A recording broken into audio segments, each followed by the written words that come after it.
Christian Association of Nigeria chairman of Bauchi State Chapter, Reverend Joshua Mena, in an interview talks with Armstrong Backham, makes some revelation on issues like the nation's insecurity, re-federalism and other key topics that impact the nation of Nigeria. He was asked concerning what he has to say about the state of Nigeria as a whole. Said this way is weird. The current position of Nigeria is the point that we have a nation that is not healthy. It is bleeding. We live in a country that is dirty and filled with corruption. The sum of it all is that Nigeria has lost that. Nigeria has lost what she's known for, and that is the state we are currently in. We are currently in as of present, and we shouldn't deny the fact that Nigerians caused that. And what do you mean? He said if you take a close look at the whole thing spiritually, geographically, Nigeria has always been showered with excess of natural resources, even more than the majority of nations in the world. Furthermore, the annual rainpour beyond human reasoning. We perform every farming activities with rainfall. Lots of the countries in the world don't enjoy this grace. Even nations that are exporting food and other agricultural products do not depend on rainfall for their survival. Corruption is the order of the day in the nation. It is clear that corruption is leading the country in every ramifications. Forget about what we hear from the government themselves. No government will like to state it didn't perform well, even though they know they didn't. All regimes are saying they are doing their best. There are countries murdering in south of Kaduna, banditry in the northwest, terrorism in the northeast, and so more. Okay, what is your idea on what the problem could be? And he said, nothing but policies, of course, a quest of power. If there is any other thing, it is economic, but the leading game for all the insecurity is power. Who has ever been tried as a sponsor of this Boko group? Anyone who knows about fighting will realize that on the off chance that you are executing an enemy, you won't simply go pursuing his infantry. You consider his supply channel and remove his chain, and afterward you starve him of ammunition. Accustomed men had get hold onto containers of weapons of war and showed them. Who has come out to disclose to us those behind every one of these things? We have a careless country where someone will wake up with billions of naira, proceed to buy weapons outside the nation and bring them into the nation.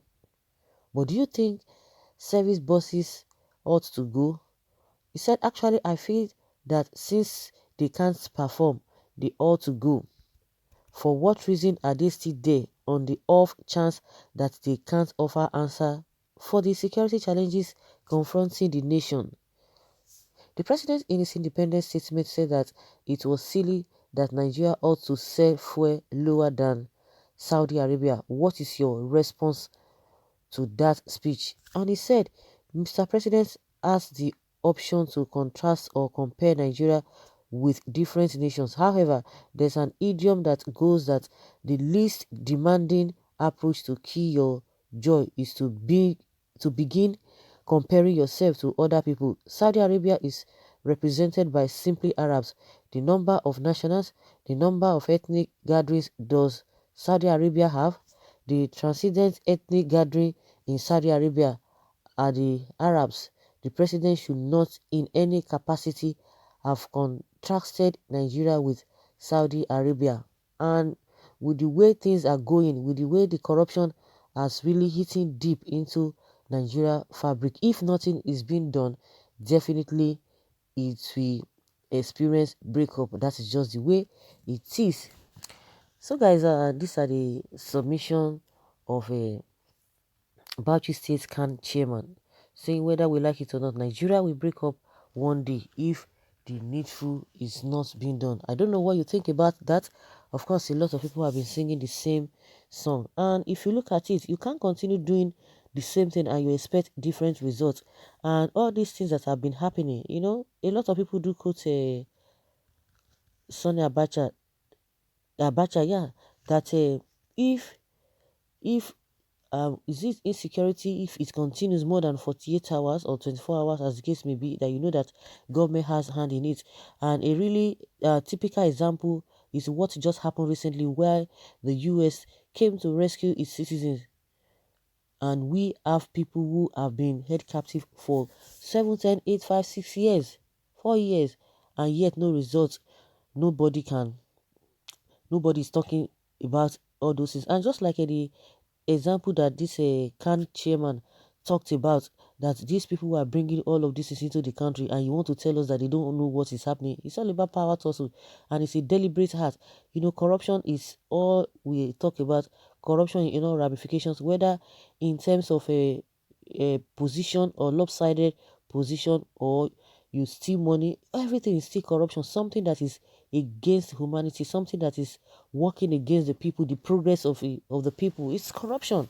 And when you know what to do at the right time and you refuse and fail to do it, it's still the corruption that we are still talking about. So what do you think? What do you expect? That we continue to do the same thing and you expect different results? There is conspiracy at all levels. Those who have governed before, those who are who surround all these people who are the at the corridor of power, they all know what they are doing. But because of their selfish interest, they don't even want to say the truth. Because of their selfish interest, they don't want to voice out, or they are always economical with the truth, but they are forgetting that hey, they will not be there forever. What they failed to protect will still come and haunt them in the nearest future, if not immediately. Okay, where will Bauchi Christians be if Nigeria is broken into 50 countries? Somebody's asking that question. And Bauchi will be in South Zone. So-called Pastor Mena in reality is a learned person, authentic pastor in Kaduna, Niger, Sokoto, and other parts of the country. Prayed for peace. Definitely, if Nigeria breaks, surely you are the minority in the north. Okay, and so what? Let it break now. We are tired of the noise of Nigeria will break, Nigeria will break. Nigeria, please break into pieces. We are tired of being together. That is another person's submission at this level. And someone say, you remain a minority instead of praying and predict good things for Nigeria and Nigeria. You are busy struggling with a negative things to divide people for your selfish interests. Okay, anytime succession is mentioned, it's for someone's selfish interest. Are we doing well together? Can't we do better apart? What we desire is a better state. It does not matter. Please, for the sake of the unborn, let's screen our thoughts. So, guys, let's say your opinion. Let's know what you think about what the Khan chairman in Bauchi has said.